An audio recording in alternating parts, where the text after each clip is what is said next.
Before we dive in, viewer discretion is advised. This story is a dramatization, a heightened look at what happens when ego, power, and the glare of daytime television collide. It is meant purely for entertainment. So imagine this: a global superstar, a woman who spent more than 3 decades building an empire that towers over music, film, fashion, fitness, and entrepreneurship, arrives at a talk show expecting celebration. A woman who turned criticism into fuel, rejection into resilience, and a Bronx upbringing into the blueprint of modern fame. A woman whose initials alone, GLO, have become a brand recognized in every country on earth. She didn't stumble into success, she built it, brick by brick, hit by hit, risk by risk. This is the Jennifer Lopez you know, the relentless performer who rehearses until sunrise, the business mogul who turned her name into a multi-billion-dollar global force, the cultural icon who told an entire generation that being Latina, ambitious, glamorous, and powerful wasn't too much. It was exactly right. And now she's here, stepping onto the stage of a daytime talk show. Not just any show, The View. Producers had chased this booking for nearly a year, dreaming of the ratings spike, the viral clips, the glossy headlines. Jennifer's presence was a guaranteed cultural event because she is a walking headline. At 54, she was not slowing down. If anything, she was accelerating.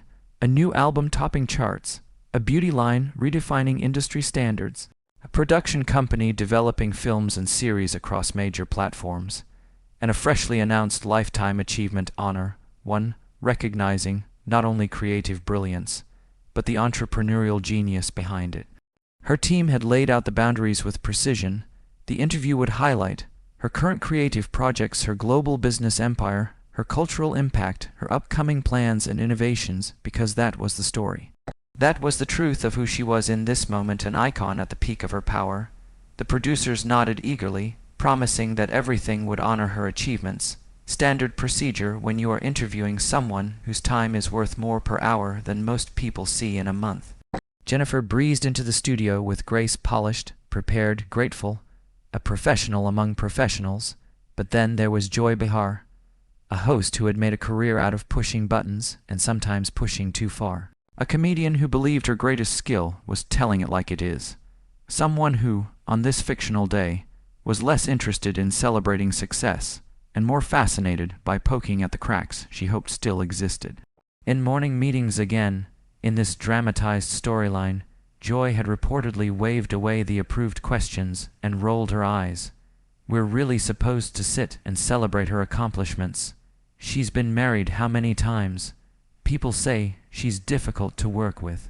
As if a woman's personal life negates 3 decades of cultural dominance, as if her resilience were a flaw, as if popularity makes a person a punching bag. The audience filed in. The lights warmed the room. The countdown began. Jennifer took her seat poised, warm, luminous. She expected curiosity, respect, and thoughtful conversation. What she got, instead, was a spotlight twisted into an interrogation lamp. The first question a snide hint about her romantic past. The second a poke at rumors about her professionalism. Each time, she answered with grace, but her eyes sharpened, her smile thinned. A woman who had been applauded on the world's biggest stages suddenly found herself treated like clickbait. It is a strange thing when someone who has conquered every arena still must defend the right to be proud of what she's earned. The crowd sensed the shift, whispers rippled, cameras caught micro, expressions the kind that say, "I've dealt with worse, but I don't have to stay here." Because power, real power, is not volume or ego. Power is knowing your worth. Power is choosing dignity over attention. Power is the courage to walk away from rooms that refuse to rise to your level. And so the moment arrived, silent at first, then thunderous. Jennifer Lopez, the woman who redefined what a modern celebrity could be, artist, entrepreneur, brand, empire, realized the conversation was no longer a celebration. It was a trap disguised as talk, a projection disguised as journalism. She stood, one motion, controlled, elegant, final, a statement louder than any argument. The audience gasped, the cameras scrambled. Joy's smirk faltered because sometimes disrespect is only visible when the person being disrespected refuses to sit for it any longer. Head held high, Jennifer turned toward the exit, leaving behind a table that had mistaken mockery for relevance. It was not just a walk-off, it was a masterclass in self-respect, a reminder that success doesn't require accepting every microphone handed to you, that worth isn't determined by who asks the questions, but by who refuses to answer the wrong ones. And that sometimes the most powerful thing a woman can say is nothing at all followed by goodbye. What Joy framed as the real Jennifer Lopez, as if she were a detective unmasking a con artist, was nothing more than the same outdated story that society keeps recycling about ambitious women. It's the narrative that says success must come with a flaw, that a woman who has built herself into a force must have secretly cheated the system, that confidence is arrogance, that leadership is hostility, that standards are being difficult. Joy, in this fictional scenario, leaned forward, convinced she was serving the audience something brave and authentic, but the only thing she was exposing was her own misconception, the belief that a woman with power must be challenged until she cracks, that if you poke hard enough, you'll reveal the truth. As if the truth wasn't already visible in platinum records, soul, doubt arenas, and decades of cultural influence. Because here's what Joy, and so many like her, can't seem to grasp. Jennifer Lopez didn't become Jennifer Lopez by shrinking. She became a global icon because she took every insult, every doubt, every barrier society placed in front of her and stepped right over it. She didn't apologize for taking up space, she claimed it. And she didn't allow anyone to narrate her life except herself. Those who have never risked anything, never built anything, often resent the ones who do. They search for cracks in the marble, ignoring the artistry that shaped it. They ignore the thousands of hours of work and focus on the one moment that might generate gossip. To them, ambition looks like aggression, boundaries look like diva behavior, high standards look like being hard to work with. Self-worth looks like arrogance because they measure others by the limitations they've accepted for themselves. Joy, in this dramatized storyline, believed she was the voice of the people, the bold interviewer who dared to ask what others wouldn't. But courage isn't found in pushing down the successful. Courage is found in lifting yourself up.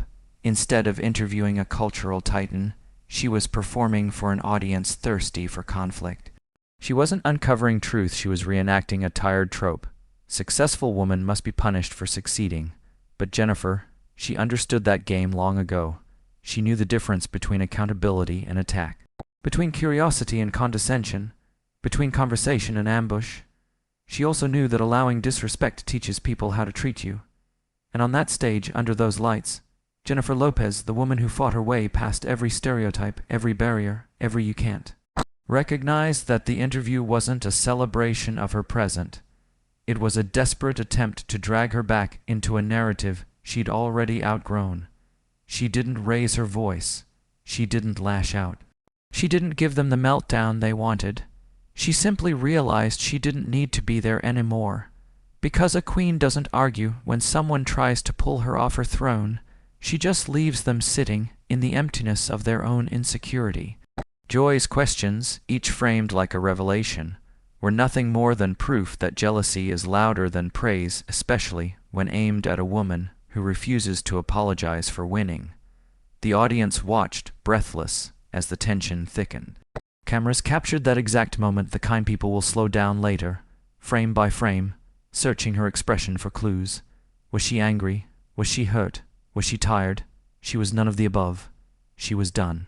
She smiled, that calm, knowing smile of a woman who has survived far worse than a talk show host with a superiority complex. A smile that said, "You don't have the power you think you do." And then she stood. Smooth, controlled, majestic, a movement that conveyed decades of earned authority. Her silence was louder than any clapback. Her exit, more iconic than any seated victory. Because Jennifer Lopez did not achieve greatness by staying in places that didn't respect her. She rose because she had the courage to walk away from anyone or anything that tried to reduce her. What Joy called revealing the real Jennifer Lopez was actually revealing the real mistake, thinking that a legend would sit quietly while someone with far less accomplishment tried to define her. This moment, fictional though it is, shows the difference between those who chase headlines and those who create them simply by existing. So buckle up, because what you're about to witness isn't just a clash of personalities. It's the dramatic collision of two worldviews, one rooted in insecurity, fire, the other built on unstoppable determination, and only one of those ever wins. It's a masterclass in recognizing when someone is attempting to shrink you, when their goal isn't to ask questions, but to make you question yourself. And it's a masterclass in refusing to assist in your own diminishment. When a room chooses not to recognize your value, you don't argue, you don't perform, you don't plead. You simply rise with your dignity, your confidence, and your empire intact, and you leave that room behind. The View studio was buzzing that morning. It had the usual daytime energy, bright lights, warm-up host encouraging applause, audience members clutching their complimentary mugs like souvenirs from a sacred pilgrimage. But beneath the familiar excitement was something more electric, anticipation, because this wasn't just any guest. Jennifer Lopez was in the building, the kind of guest that elevates a show's status the moment her name appears on the booking sheet. A woman who doesn't need daytime talk shows because her brand is powerful enough to promote itself. If she does grace a studio with her presence, it is a strategic chess move, not a publicity scramble. And the producers knew it. They knew what it meant to have her in that chair. On the panel sat 5 hosts: Joy Behar, Whoopi Goldberg, Sarah Haynes, Sunny Hostin, and Alyssa Farah Griffin, each well aware that today's energy was different. The audience wasn't here to watch a debate about politics or pop culture. They were here for Jennifer Lopez, a once-in-a-generation superstar whose career had reshaped the very architecture of celebrity. This was not an author promoting a new book, not a reality star seeking redemption. This was JLo. A woman who had dominated music stadium tours, multi-platinum records, film box office hits, critically acclaimed performances, fashion and beauty global brands, industry innovation, business ownership, investment, empire, building culture, a symbol of power for millions around the world. She wasn't relevant because of headlines. She created headlines. The stage manager whispered into his headset. The lights intensified. The audience rose to their feet even before the cue card demanded applause. And then she appeared. Jennifer Lopez stepped into the studio like she was stepping onto a movie set. Every camera catching angles she knew instinctively how to play to. She didn't just walk, she arrived. At 54, she was a living contradiction to time. The JLo glow was not a rumor, it was an undeniable reality. Her skin radiant, her hair styled to effortless perfection. Her attire the kind of casual luxury only a superstar can pull off. The applause wasn't polite, it was adoring. It carried a sense of awe. Whoopi Goldberg, entertainment royalty in her own right, couldn't hide her admiration. Ladies and gentlemen, Jennifer Lopez. Jennifer waved, embracing the audience's energy like a seasoned queen, acknowledging her court. She exchanged greetings with each host, warm but professional, then sat with the ease of someone who commands every room she enters. Sarah Haynes leaned forward, eyes wide with genuine praise. Jennifer, you look absolutely stunning as always. It wasn't flattery, it was fact. Jennifer smiled, her voice smooth, carrying that perfectly balanced blend of Bronx authenticity and global sophistication. Thank you so much. I'm so happy to be here. Whoopi jumped right into the positives, honoring the agreed-upon plan. Let's talk about this incredible year you're having. New album, your beauty line dominating the industry, your production company everywhere. You are literally everywhere right now. Jennifer's eyes sparkled with pride. This was the conversation she'd come for. The achievements she'd worked exhausting hours to realize, the art she cared about, the business ventures she built from the ground up. It's been amazing, she said, glowing with sincerity. We've been working so hard on, but before she could finish, Joy Behar cut in, not with curiosity, not with excitement, with an interruption sharp enough to slice through the atmosphere. Well, before we get into all that, the tone was unmistakable, a little smirk hidden behind faux neutrality. A pivot toward the personal, the invasive, the undermining. Jennifer's smile froze, still polite, but suddenly less fluid, a fraction more performative, as if a shield had lifted. A flicker in her eyes, tiny, but unmistakable, signaled the shift. Oh, it's going to be that kind of interview. The audience didn't notice yet. They were still riding the high of the entrance, but Jennifer recognized this move immediately. She'd seen it many times in her climb from obscurity to superstardom. The pivot from celebration to sabotage, the switch from respect to provocation. And Joy thought she was being clever, thought she was unmasking a facade, revealing a real Jennifer Lopez the audience supposedly deserved to see. What she misunderstood, what people like her always misunderstand, is that the actual Jennifer Lopez has always been real. Real in her hustle, real in her ambition, real in her refusal to shrink. But Joy wasn't chasing the truth. She was chasing a moment, a reaction, a headline. What she didn't understand was this: when you try to diminish someone who built their empire brick by brick, they will always notice, and they will always decide whether your room deserves their presence. Jennifer Lopez didn't flinch, but she had just begun quietly recalculating something the show had taken for granted: whether she needed to stay seated. And this fictional moment was where the temperature began to rise. The hosts didn't know it yet, the producers didn't see it yet, the audience wasn't aware yet, but a storm was coming, and it was wearing diamonds, confidence, and the calm fury of a woman who refuses to be disrespected.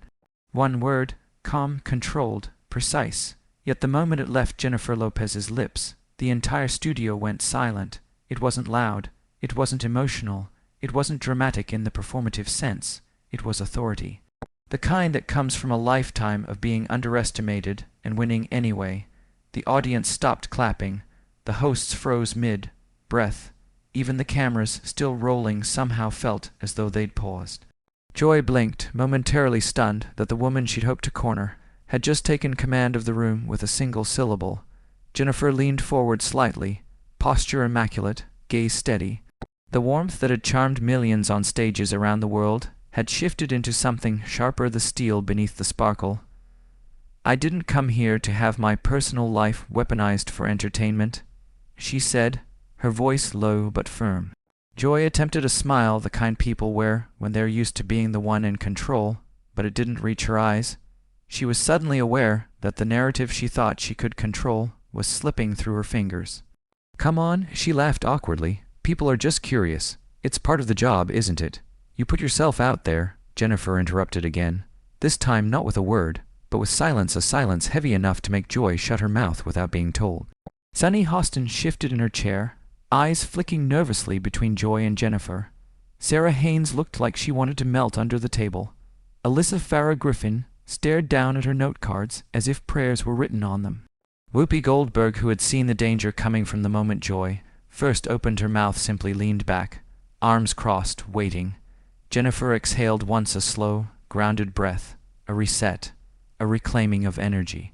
"Let me clarify something," she said, her tone professional but unshakable. "I am not here to defend my life. I am not here to justify my choices. I am not here to be reduced to headlines that other people created." Joy opened her mouth again, a reflex she couldn't quite control, but Jennifer continued before she could speak. "Yes, I have loved. Yes, I have lost. Yes, I have grown. That is called being human. And while some people see that as failure, I see it as evolution." The audience, unsure whether applause was appropriate, held its breath. The tension was cinematic. Jennifer continued, voice building subtly in power. "You call them failed marriages. I call them chapters, lessons, steps toward understanding myself and what I deserve." Her eyes stayed, locked on Joy's, not with hostility, but with unfiltered truth. "Every successful woman I know has had to make difficult decisions about who gets to stay in her life. The difference is, when men do it, they're praised for knowing their worth. When women do it, they're labeled difficult or problematic." Sunny nodded, almost instinctively. Even Whoopi allowed the beginnings of a smirk, a "there it is" kind of smirk. Jennifer leaned back now, fully in control. "So if you think you can diminish my accomplishments by pointing out that I refuse to remain in relationships that didn't support my growth, you're mistaken." Joy swallowed, a visible sign that she had expected pushback, but not a masterclass. Jennifer turned her attention to the audience, widening the lens. "Let me make this clear for anyone watching. Success is not perfection. Strength is not silence, and refusing disrespect is not a flaw." A murmur of agreement rippled through the crowd. Then she returned her eyes to Joy, voice steady as marble. "I came here to talk about my work, my passion, the projects I built from nothing. The doors I had to knock down, sometimes break down because women who look like me weren't invited inside." Her words landed with precision statements, not defenses. What you're doing right now isn't journalism. It's disrespect disguised as curiosity. Joy attempted to salvage her authority. I'm just asking what people want to know. Jennifer didn't blink. Then maybe you should want to know more about why a woman's worth is still measured by who she marries instead of what she builds. Boom. Few people in the audience couldn't contain themselves. Soft applause scattered through the studio until Whoopi finally rolled her eyes and waved a hand as if to say, "Let them clap." Applause erupted. Loud, genuine, triumphant. Joy looked rattled, cheeks flushed, stared downward, a rare moment where her wit couldn't defend her. Jennifer smiled now, not the polished performance smile from earlier, but a real one. A victorious one. If your intention is to celebrate me today, I'll stay. If your intention is to tear me down, this interview is over. The challenge hung in the air, a line drawn, a boundary set. Whoopi leaned forward, decisive.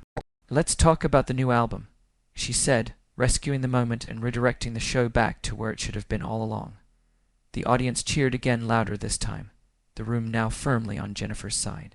Joy, chastened but silent, shuffled her cards.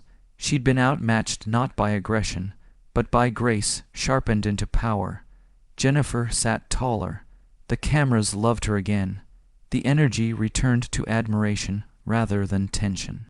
She had defended herself without crumbling. She had corrected the narrative without cruelty. She had honored herself without apology. Because legends don't explain why they deserve respect. They simply refuse to remain where it isn't given. And everyone in that studio, including Joy, understood one thing very clearly now. Jennifer Lopez didn't just survive that moment. She owned it. Jennifer Lopez didn't raise her voice. She didn't need to. The sheer command in that single syllable froze the studio. Conversations died in throats. Someone in the audience gasped. Cameras continued rolling, but what they were capturing now was no longer light daytime banter. It was a tectonic shift. Joy Behar blinked, slightly startled by the sudden shift in atmosphere. Moments ago, she'd been leading the conversation with the confident swagger of someone who believed she had the upper hand, someone who thought she was the one controlling the narrative. But now the energy had flipped, violently and unmistakably. Jennifer leaned forward, not aggressively, but with the unmistakable poise of a woman reclaiming territory that had always belonged to her. "Just stop right there," she repeated, slower this time. "We're not going to pretend this is curiosity. We're not going to dress up judgment as journalism." A strange tension hung in the air, not hostile, but electric. The audience wasn't just watching an interview anymore. They were witnessing a line being drawn with surgical precision. They could feel the boundary snapping into place. Joy tried to recover her footing, forcing a dismissive smile. "I'm just asking questions that people want answered and know." Jennifer cut her off sharply. "You're asking accusations disguised as questions. There's a difference. You should know that, and if you don't..." She raised an eyebrow with chilling calm. "Then that says everything about the kind of journalism you think you're doing today." Joy's cheeks flushed not with the heat of studio lights, but with embarrassment. She wasn't used to someone calling out her tactics so cleanly, especially not on live television. "I'm trying to have an honest conversation," Joy insisted, sounding less confident than she wanted to. Jennifer shook her head, slow, steady, disappointed. "Honest?" She let the word hang there for a beat. "You think honesty is reducing 30 years of my work, 30 years of discipline, creativity, and resilience to the status of my personal relationships?" Now her voice wasn't just controlled, it was devastatingly precise. "You think honesty is pretending this interview is about my career, a lifetime achievement, only to ambush me with the same lazy talking points strangers yell online?" The air thickened. This wasn't the polished performer smoothing over discomfort. This was the Bronx woman who survived rooms far tougher than a TV studio, the woman who understood power and how to reclaim it. "My relationships are not failures," Jennifer continued, her gaze sharp as glass. "They are experiences. They helped me grow. They taught me boundaries. They taught me worth. And they sure as hell don't define my success." Joy opened her mouth again, but this time not a word came out. "When you say I'm held up as an icon, held up by whom?" Jennifer pressed. "By the fans who believe in my work, by the industry I've pushed forward, by the people whose livelihoods depend on the businesses I built. or held up by people like you who resent successful women and search for any excuse to tear them down. Joy stiffened, clearly offended. I don't resent successful women. Jennifer tilted her head, studying her like a puzzle she had solved long ago. Don't you? She asked quietly. Because from where I'm sitting, it looks like you brought me here to celebrate my achievements, and instead, the first thing you chose to do was attack my personal life. You didn't ask about the films I produced, the businesses I run, the jobs I create, the doors I've opened for other women. Entertainment. You went straight for the thing society always uses to diminish women, their relationships. Her voice grew stronger, richer, a crescendo of conviction. You want honesty, Jennifer said. Here's honesty. I built an empire from nothing. You don't get to call that a failure. She didn't shout. She didn't need to. Truth delivered with composure is louder than volume could ever be. I've broken barriers nobody thought a Latina from the Bronx could break, she continued. I've succeeded in multiple industries where most people can't even get a foot in the door. I've worked through exhaustion, injuries, heartbreak. I employ hundreds of people. I create opportunities. I show other women, especially young women, that their dreams are valid and possible. Her tone sharpened just enough to draw metaphorical blood. And you're asking me about failed marriages? The audience was breathless, not one cough, not one rustle. They were riveted, some visibly moved. This wasn't a diva meltdown. This was a masterclass in dignity and self-advocacy. For 3 decades. Jennifer continued, people have tried to credit my success to anything except my talent and my work ethic. My looks, a boyfriend, a rumor. Anything but the truth, which is that I've earned every inch of this career through work most people could never sustain. She sat back then, not defeated, triumphant. You want to talk about my narrative, she said. My narrative is excellence, its resilience, its impact. My private life is not your headline. My work is. Joy swallowed, struggling to find composure. The control, she thought, she had simply no longer existed. So if you want to continue this interview, Jennifer concluded, we can talk about my accomplishments.